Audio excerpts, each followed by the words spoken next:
circuler librement. Fallait demander au procureur du roi. Silence. Furcy devrait être libre, car sa mère a été affranchie il y a des années. Cet acte d'affranchissement, même s'il existe, c'est qu'un bout de papier. Il dissimulait aussi des liens secrets avec la préceptrice Virginie Béga. Furcy se retrouve dans la position d'accusé alors qu'il vient réclamer sa liberté. Les esclaves n'attaquent jamais leur maître en justice. Makita Samba, incroyable, Vincent McCain et Abdel Malik. C'est Furcy, né libre. C'est un film absolument fou parce que Malik, c'est une histoire vraie. C'est basé sur une histoire vraie d'un esclave né libre et qui va devoir se battre pour faire reconnaître qu'il est né libre. Et c'était absolument fou de porter cette histoire à l'écran avec ces comédiens, ces acteurs, ces actrices. Fabuleux même. J'ai envie de dire, bien sûr, c'est inspiré d'une histoire réelle, du livre de Mohamed Aïssaoui, l'affaire de l'esclave Furcy. Évidemment, c'est le cinéma, donc on omet, on enlève certaines choses, etc. C'est de la fiction, mais c'est une histoire réelle. Et ce qui était important pour moi, c'était l'esprit. L'esprit de justice, l'esprit de savoir, l'esprit de liberté, de connaissance, etc. Et si on parle d'esprit, à un moment donné, il y a des êtres dans le cinéma qui incarnent ces esprits-là. Et les deux messieurs qui sont à mes côtés, là, ont interprété de manière fabuleuse, ont donné vie à des personnages, ont transformé des personnages en personnes avec toute la complexité, etc., de manière assez fabuleuse. Donc ça a été pour moi quelque chose d'assez exceptionnel que de travailler avec eux tous. Ouais. Oui, regardez, Furcy, né libre de Abdel Malik. Je ne vous abandonnerai jamais, Furcy. Je manie la guerre des papiers, ces pièces avec un tampon qui sont les seules preuves de la justesse de mon combat. Tout est organisé pour maintenir ce système en place. Ils seront prêts à te pardonner si tu acceptes de retravailler pour eux. Pardonner? Après toutes ces années de souffrance, cette injustice? Quand on a été esclave, on l'est toute sa vie. Peut-on renoncer à sa liberté? Peut-on abandonner cet attribut fondamental de l'être humain?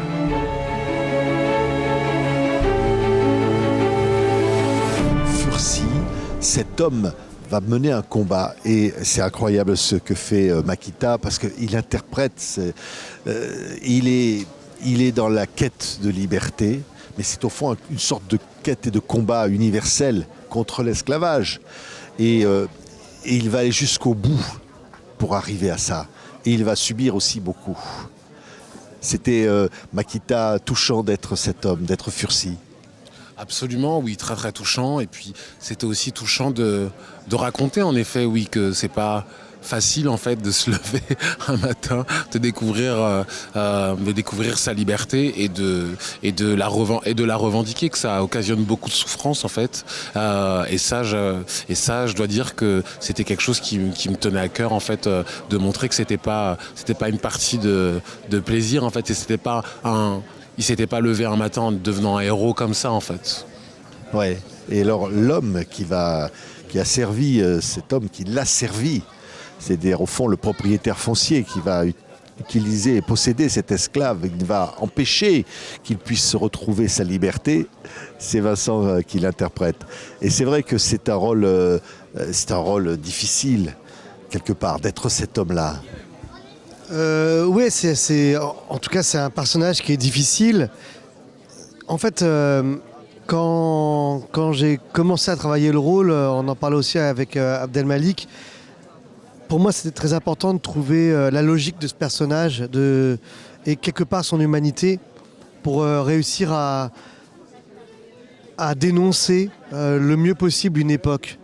Mais pour dénoncer cette époque-là, il a fallu qu'on trouve son humanité à ce personnage-là. Et se dire que ce personnage, c'était aussi un moment de la France. C'était aussi un moment de l'histoire de la France. Et donc, Joseph Laurie, qui est donc ce propriétaire horrible, monstrueux, fallait que je trouve comment le défendre. Et en jouant, je me suis imaginé que c'était une rupture amicale, en fait.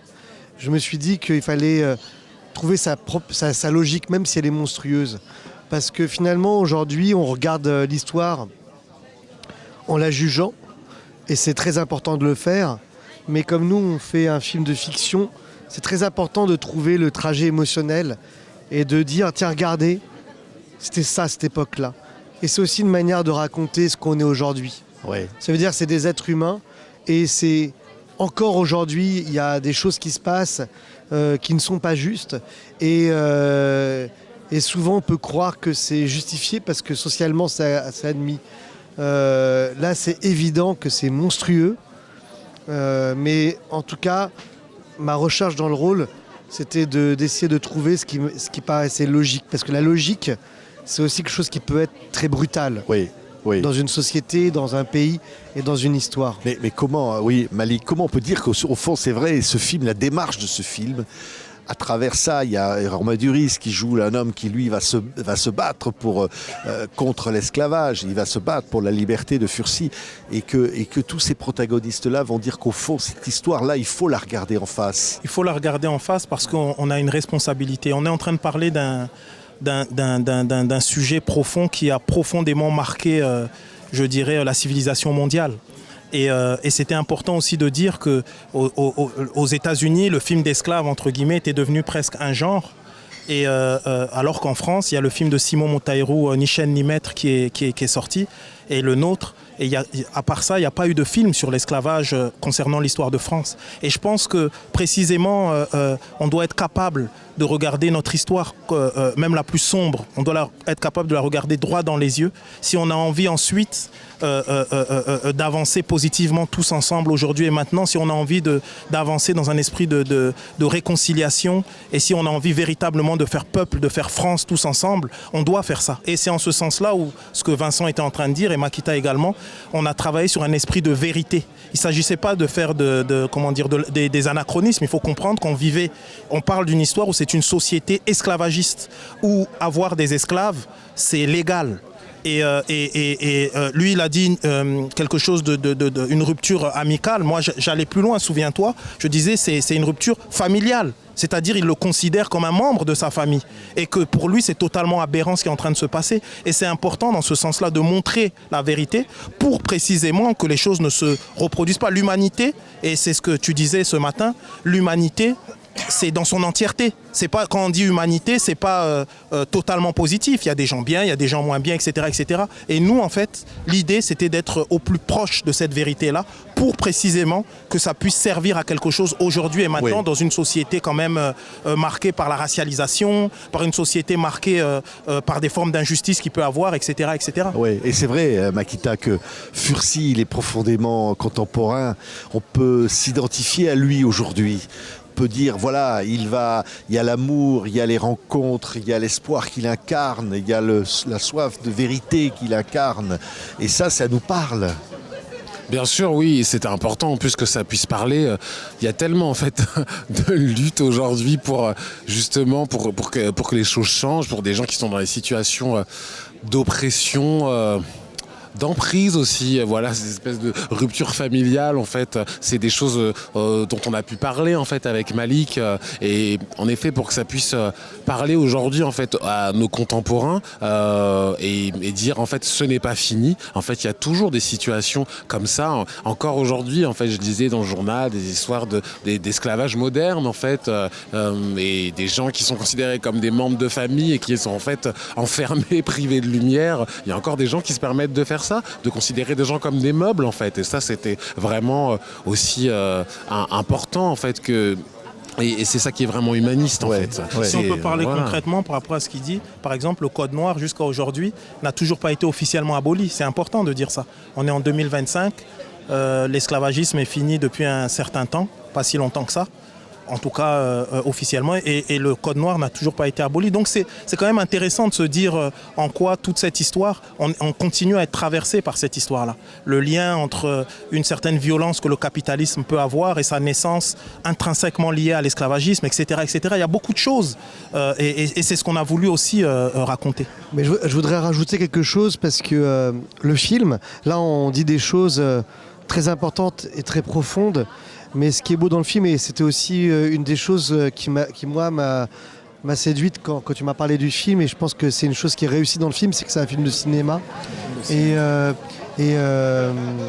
je pense que tu voulais faire un film qui plaise aux gens, qui divertisse les gens et qui les emmène vers ces messages-là. Ce n'est pas que à Manifeste. c'est aussi un vrai film de fiction qui nous emmène et qui nous emmène dans l'aventure de la vie de cet homme, de Furcy. Et ça, c'est super important parce que c'est aussi une manière d'écrire en fait notre passé, de rendre, de redonner de la noblesse à quelque chose qui a pu être oublié. Mais ça, ce n'est pas un documentaire, c'est quelque chose qui est un vrai film de cinéma et où Abdelmalik qui est là prend la main du public pour l'emmener dans un vrai film de cinéma et qui est un vrai film de divertissement aussi. Complètement. Oui. Complètement. Moi, vous Malik, savez, je suis un troubadour, je suis un griot, je suis un raconteur d'histoire. D'ailleurs, à la fin, il y a une chanson qui parle de la France d'aujourd'hui aussi. Bien d'ailleurs, sûr. c'est ça qui est. Et surtout, l'idée, c'était de faire un grand film de cinéma. Et pour ça, de s'entourer d'artistes fabuleux. Et c'est important de dire ça parce qu'il y a aussi, on fait partie de ces gens qui pensent que la forme est aussi importante que le fond. Et d'ailleurs, c'est un acte de cinéma, c'est un acte artistique. Et c'est en ce sens-là aussi que, encore une fois, on n'est pas des historiens. On n'est pas, on est des artistes. Mais on veut la réconciliation, parce que le mot, il est là. Bien sûr, Malik. bien sûr. Réconciliation. Bien sûr. Ce film est là pour ça. Exactement, mais on est aussi des artistes rigoureux. Ouais. C'est-à-dire la réconciliation, mais ce qu'on fait artistiquement a du sens. Ce qu'on fait artistiquement, comme disaient les anciens, on travaille le beau. On veut faire émerger le beau. Et il y a ça aussi, donc ce travail presque, j'ai envie de dire, concret, plastique. Le travail sur la lumière, le travail de cinéma. Et ça, c'est important. Merci à tous les trois. Furcy, Né Libre, je t'ai Yann, à Girardot, je l'ai dit à Romain Duris aussi. Il y a beaucoup d'acteurs. Il y a Michel Lescaut, voilà. Il y a André Marcon, il y a Philippe Torreton. Extraordinaire, dans des personnages. Frédéric Pierrot, on a vraiment... Et le juge aussi de la fin. Ouais. C'est un peu la surprise, ça. On va les laisser... T'es en train de... Comment on dit de... Spoiler. Ouais, mais... Divulgacher. Ouais, de divulgacher. T'es en train de divulgacher. T'as dit que c'est du divertissement aussi. Et le divertissement, il faut un certain suspense aussi. Merci. Merci à vous. Le clin d'œil de Malik. Tu nous le refais là. Voilà. Furcy, Né Libre, c'est un formidable film.